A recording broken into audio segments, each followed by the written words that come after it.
give us a brief summary of the match from your perspective? Good evening, everyone.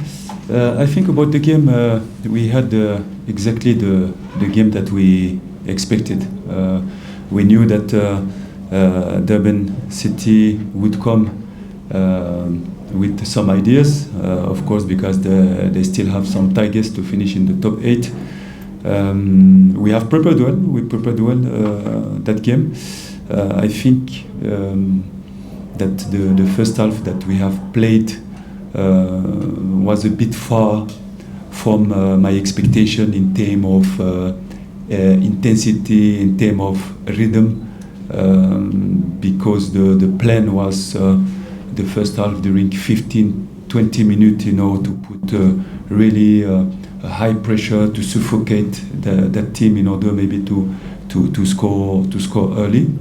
But I think it didn't happen. It could not happen when we start so slow, and maybe a lack of aggressiveness in our first half. We didn't manage to create so many chances, in the first half. But I think that in the second half, especially in the last 40-30 minutes, we have seen really the face that we usually see of Alon the Pirate. A lot of intensity with the aim to go forward, to hurt the opponent, and to have this projection in the last third.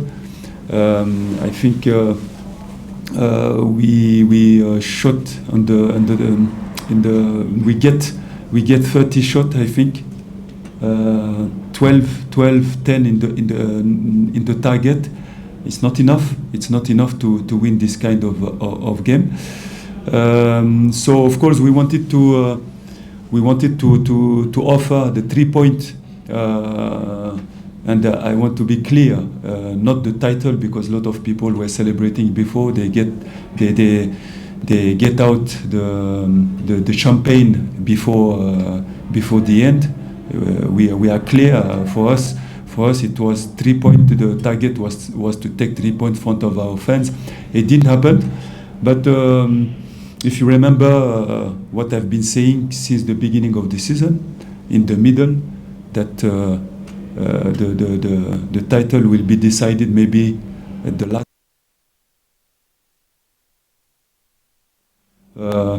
I'm really confident, and my players have to be confident as well. It's the beauty of the PSL. Durban City came to play a strong game, and it shows the interest in this PSL. Nobody give up, and of course we can be disappointed, but I think for the interest of the people,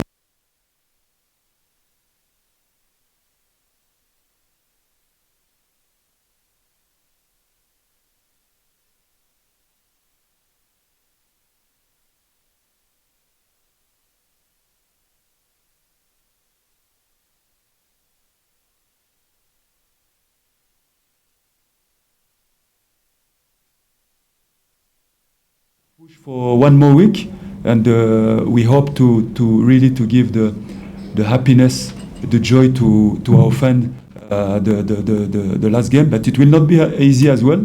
It will not be easy as well, because we are going to play against a team that trying to save his position in the PSL. So let's go to grab it. I think it's a big challenge for next week. We'll now open for questions from the floor.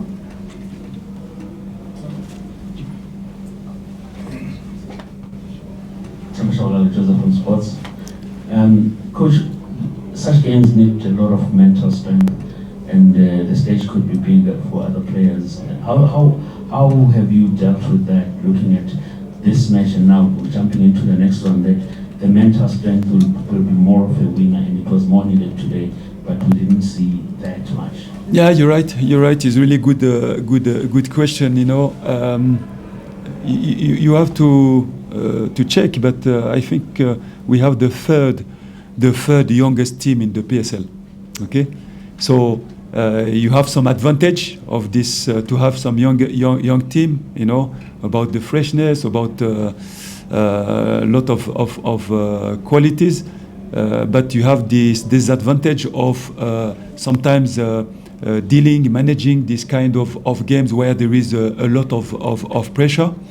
And what we have done during the week is just to bring the things down, calmness, you know, to tell to our players just to focus on how we want to play, how we want to defend, how we want to attack, and not just to be focused in the outside environment. You know, it's such a difficult, and like I was telling you, in the area of the social media, you know, the internet, Facebook, Instagram, you know, and you cannot avoid that. I think a lot of people were happy. They were celebrating before the game has been played, and it is my job to remind to my players that, guys, we have 90 minutes to play. That the opponent is not coming to chill. It's what happened today, and we have to keep calm and to focus on how we want to play. And like I said, I don't have nothing to reproach to the players because they give everything today, and it is simply football. So let's go for the next one. Amos Holmes, ESPN Africa. Coach, Durban City didn't have a shot on target today. Is it fair to say that in recent weeks, recent months, your team has been finding it easier to play against teams that come out to attack you as opposed to teams that play a physical game with a low block? Yeah, we can see it like that, you know, but I think we played a couple of games this season with teams that have a low block, and we were successful, you know. We played different teams who had a different block, high block, mid block, and of course I agree with you that maybe we find some more space with the quality of the players that we have when we have more space. But for every teams, you know, in the world, when you play against low block, you have to find the patterns, you have to find the combination to get in the last third. I think today we find them. We managed to get in the last third. I think we managed to get in the last third 50 times regarding the datas.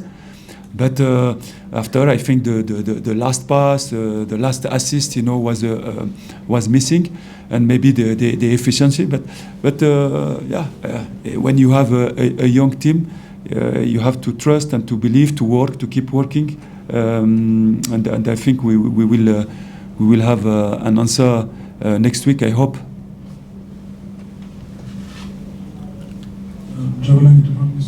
Coach, what do you make of how this Pirates team responds when teams rile them up? I mean, we've seen in instances when that has happened, when the team has not responded well. I mean, even today you also lost your cool and came close to the Durban City bench.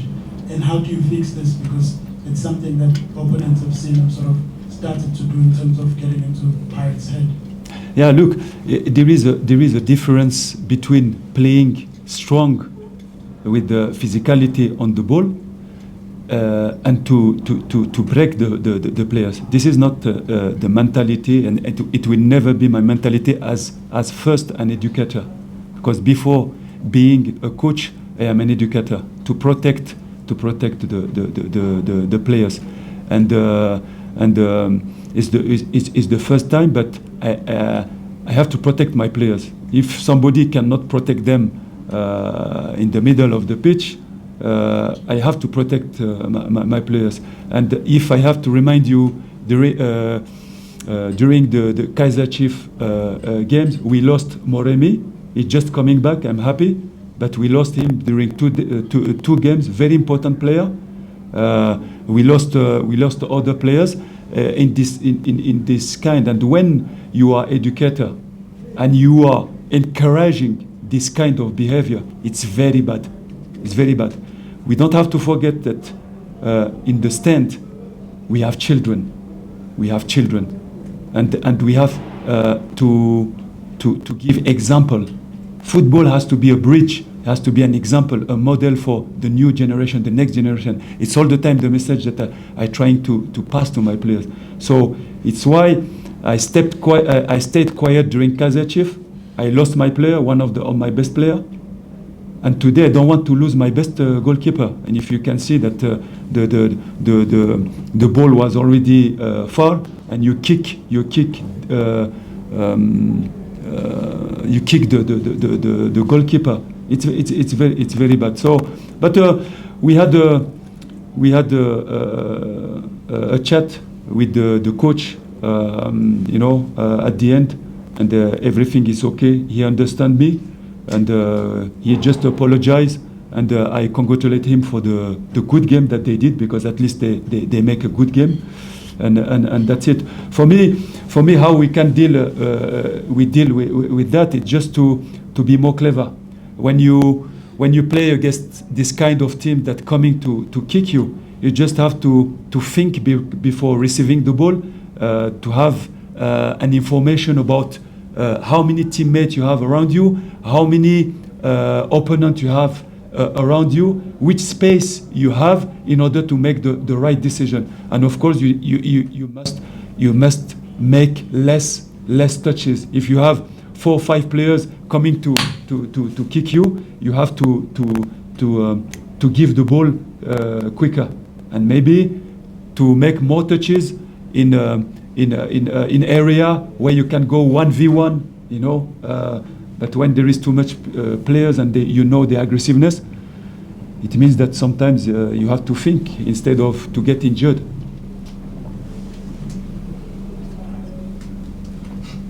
Nick? My question was answered.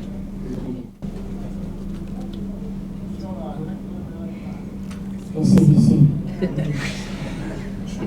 Yes, very proudly.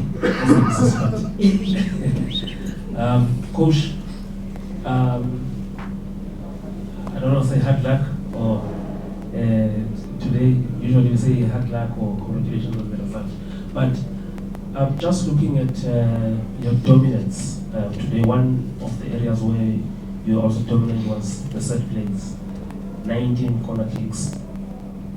I don't know, say in hindsight, because you highlighted that area before. I know the season is drawing to a close now. Is it an area maybe as you also go to your pre-season and maybe even profiling your intake as you also return to the Champions League again, you seriously would like to look into, because 19 corner kicks, at least you want 1 or 2 of them to count. What I can answer to you about that question, I understand it, but sorry if I don't if I don't answer it like you want. But it's an area that we were very weak at the beginning of the season. And if you remember, in our pre-season in Spain, most of the goals that we have conceded was on set pieces. And if you can check the data now, Pirate is one of the best team, either in the defensive set pieces and attacking set pieces. It means how hard we worked with the technical stuff in that area. The guys did really a very good top improvement in that area. But still, there is a large area to improve again, because when you have such many set pieces and you don't manage to at least to put one goal, it means that we still have to work. And sometimes people think it's the size, it's the height of the players. But for me, I think it's the timing, how you are able to judge the flight of the ball, the aggressiveness to attack the ball, the delivery as well. So there are many factors that came in this area, but we did a strong improvement. But you're right. We still need to work in order to be more dangerous. Another question?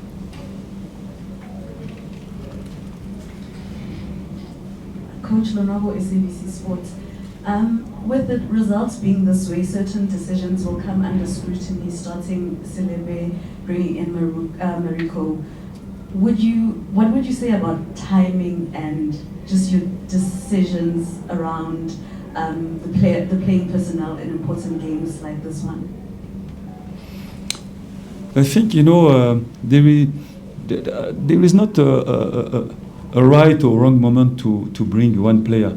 There is a lot of factors, the fitness of the player, what you can see during the training matches.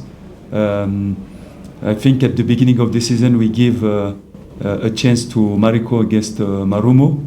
It was just as beginning with Pirate, but he had several months to integrate to the pace of the PSL, to the aggressiveness, to the environment. It's very important. I think we were a little bit quicker to put him in that game. But he did really well today, and you can see such improvement since you saw him last time in the game. Today he had the opportunity to play forward. He finds these passes between the lines. He brings some dynamism as well. You can see. So I think it's a very good news for the club. He must keep working. About Selepe, I think it's a player that you knew last season. I think he played a couple of games. He played well. And today it was the right moment to bring him, because he showed us great things in training. It was a profile that we needed today to find him between the lines. He did well, and he was able to play forward, to have some combination between the lines. He was as well very aggressive without the ball, in the air as well. So I think it's very good for Pirate to have such young players with us, yeah. And to explain you why we bring them late. There is a competition. We have a strong group, in the middle. So it was the right moment, I think, to give them the chance. Thank you, Coach. We've come to the conclusion of our press conference. Thank you for your time and participation. Thank you.